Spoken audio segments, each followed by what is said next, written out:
Ce matin, j'avais le goût de faire drôle, puis faire une petite vidéo sort du côté sombre pour atteindre la lumière. J'ai décidé ce matin de sortir un peu du cadre formel de les grands spécialistes qui savent tout, puis la petite madame dans le fin fond de la montagne qui est pas spécialiste en rien, mais qui aime bien ça partager. Puis, je m'aperçois au travers de mes apprentissages à l'école, parce que je suis retournée sur les bancs d'école, qu'il y a beaucoup de choses très, très, très formelles. Je suis présentement un cours sur le stress, la gestion du stress, des situations stressantes, quelles qu'elles soient, pas juste les mauvaises, celles qui nous envahissent puis qui nous rendent malades, mais aussi le stress au quotidien. Puis, au travers de tous ces apprentissages-là, et aussi un peu bizarre que je tombe là-dessus, mais dans mes lectures personnelles du matin, qui sont pas censées avoir un lien avec l'école, euh, ça parle aussi beaucoup de gestion du stress et de tout ce qui va trop vite présentement dans nos vies. Qu'on soit grand-maman en changement de carrière, comme moi, toute seule à la maison, à virer en rond, puis à me chercher comment je vais m'organiser pour la suite de ma vie. Ou bien, je me rappelle autour de la trentaine, quand je suis tombée malade au travail, donc carrément tombée à terre. À un moment donné, les fils se sont touchés, puis je suis littéralement tombée à terre. J'ai juste eu le temps d'enlever mon casque d'écoute et de dire à ma collègue « Je vais tomber ». Je savais pas que le stress était aussi envahissant. Avec du recul, aujourd'hui, je suis capable de voir les périodes de ma vie où est-ce qu'il y en a eu trop puis que je savais pas comment gérer ça. Puis aujourd'hui, ben, grâce à ma couette blanche, j'ai le goût de partager. On dirait que j'ai fait une grosse découverte, mais c'est un peu trop simple pour être une grosse découverte. En tout cas, pour ma part, c'est une grande découverte de voir avec quelle simplicité on peut se redonner un peu de place dans cette espèce de monde un peu trop va-vite.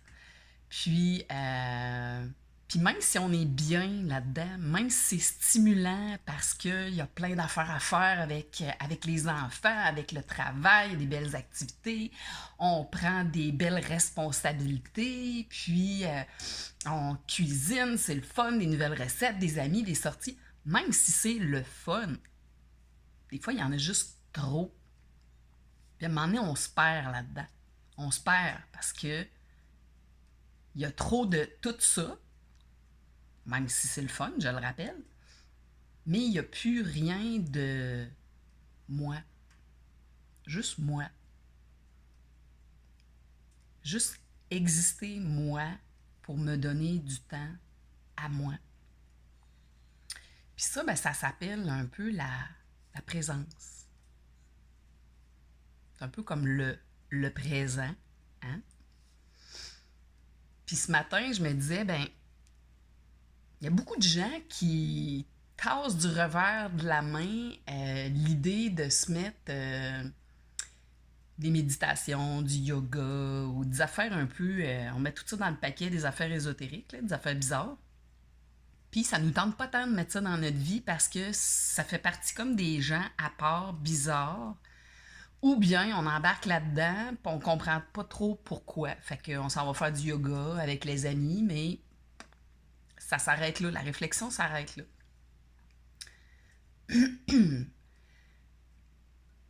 Je reviens à l'apprentissage que je viens de faire, puis ce que j'ai le goût de partager, c'est la simplicité avec laquelle on peut tous se donner un moment de présence à nous par jour.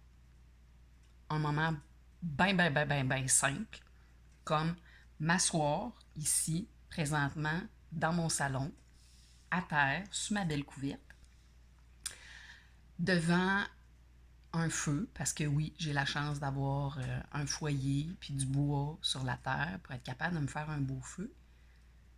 Puis d'essayer fort, fort, fort de rester devant ce feu-là, juste à regarder la flamme puis savourer mon café. T'sais, on dirait que c'est un peu moins weird que si je m'étais installée comme ça, là.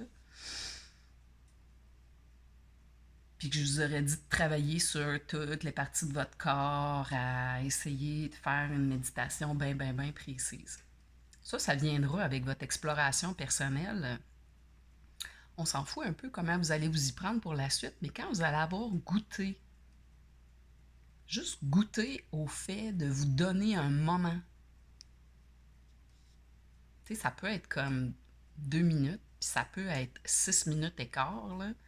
Il n'y a pas vraiment de temps.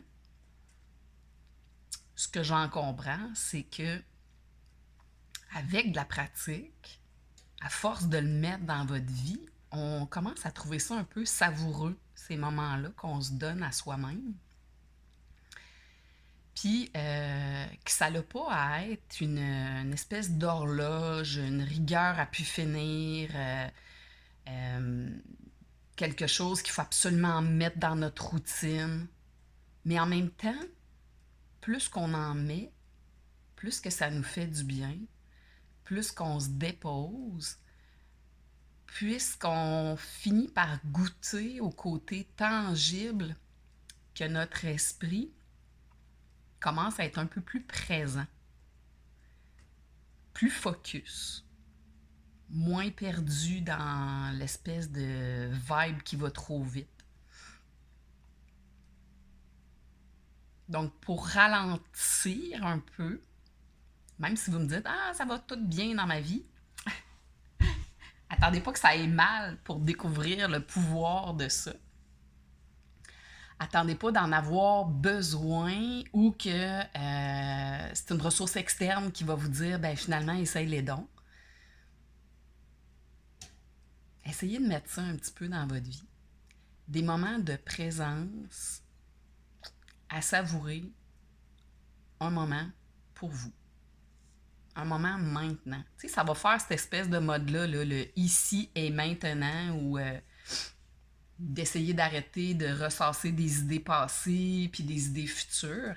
Effectivement, ça devient un peu dysfonctionnel dans notre tête, on s'en aperçoit pas.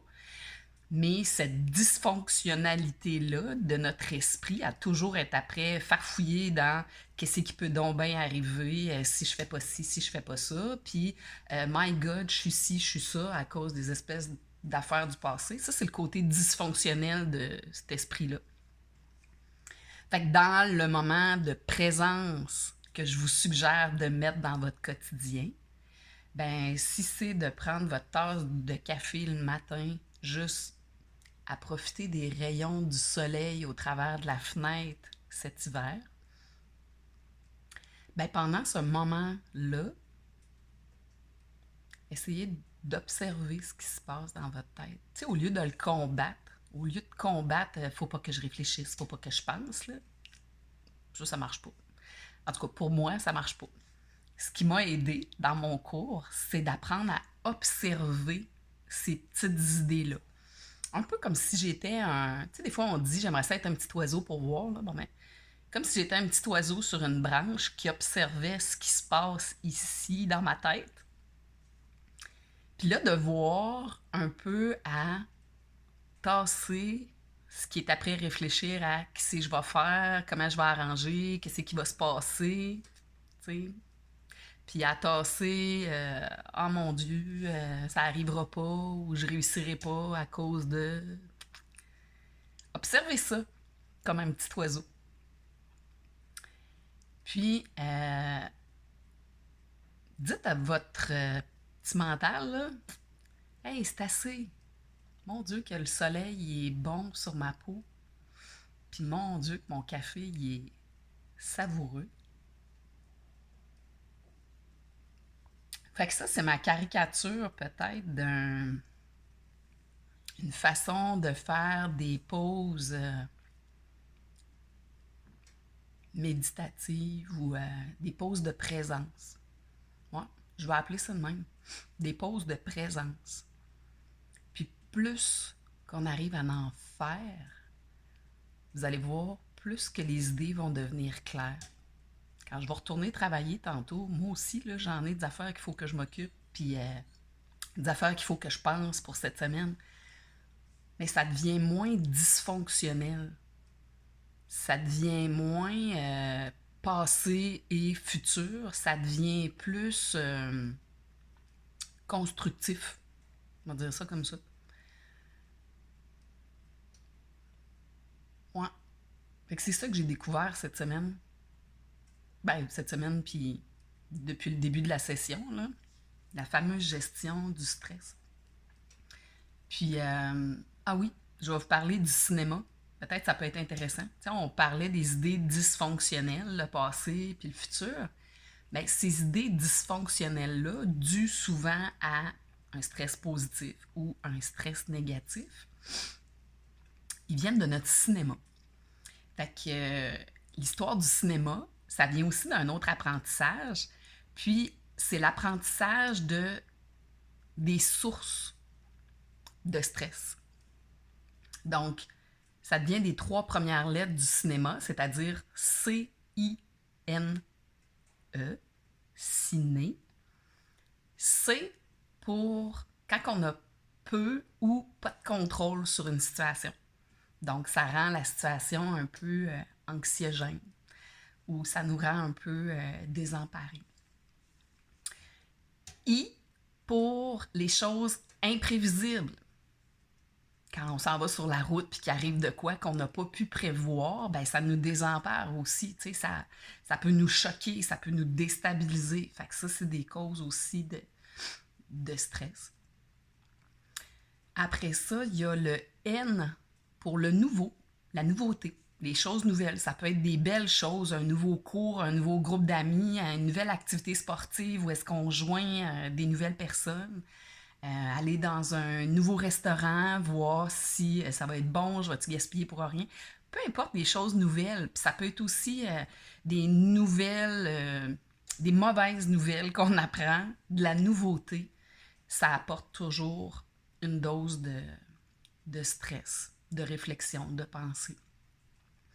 Puis le E, c'est notre petit ego, notre petit moi. Qu'est-ce qui nous atteint? Qu'est-ce qui nous attaque un petit peu? Qu'est-ce qui vient nous chercher? Des fois, c'est le jugement des autres, sentiment d'être diminué, ou par nous-mêmes, on se diminue nous-mêmes, ou on se juge. Puis toute cette espèce de cinéma-là,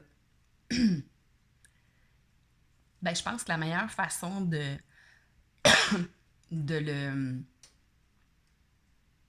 l'apaiser,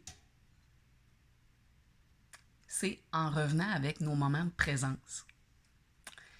Fait que plus que je vois le cinéma s'installer, suivez l'idée de fou là, dans ma tête, là, ma façon un peu farfelue de présenter les choses, peut-être de vulgariser, peut-être que ça va être plus compréhensible. Donc, quand le cinéma s'installe, on le sent un petit peu, on retourne comme notre petit oiseau dans la branche, puis on se regarde aller. On regarde nos réflexions de cette espèce de mental-là, là, qui se promène avec le futur, qu'est-ce qui va se passer, puis le passé de je pourrais pas y arriver. Des fois, je disais, c'est comme le petit ange ou le petit démon, mais plus l'impression qu'on peut comparer ça à des petits nuages. Fait qu'on retourne dans l'arbre, on se regarde aller, puis on se demande, ben là maintenant, c'est quoi le problème? C'est quoi le problème maintenant? Fait que souvent, la réponse, ça va être ben là, maintenant, il n'y en a pas. Parce que nos problèmes, c'est pas toujours des urgences nationales, des grosses affaires à régler maintenant. Souvent, maintenant, présentement, ben tout va bien. Tu sais, le fameux ça va bien aller. Fait que rappelez-vous de ça. Essayez-vous de chercher à vous courir ou bien vous avez le goût de vous attarder un petit peu à aller mieux, à déposer. Fait qu'on peut travailler aussi à enlever les distractions, mais ça, c'est une autre histoire. Fait que tassez un peu d'affaires, faites-vous un petit peu de place, donnez-vous un moment de présence, puis la prochaine fois que vous allez prendre votre café ou votre thé ou votre tisane, puis qu'il fera soleil, ben vous allez peut-être penser à ça. Vous ramasser comme le petit oiseau dans l'arbre, à regarder vos pensées, puis à essayer de les éloigner, celles qui sont dans le futur, puis celles qui sont dans le passé. Tassez ça, ce cinéma-là, puis faites-vous un beau moment de présence. Belle journée à vous. J'espère que ça vous aide à vulgariser tout ça.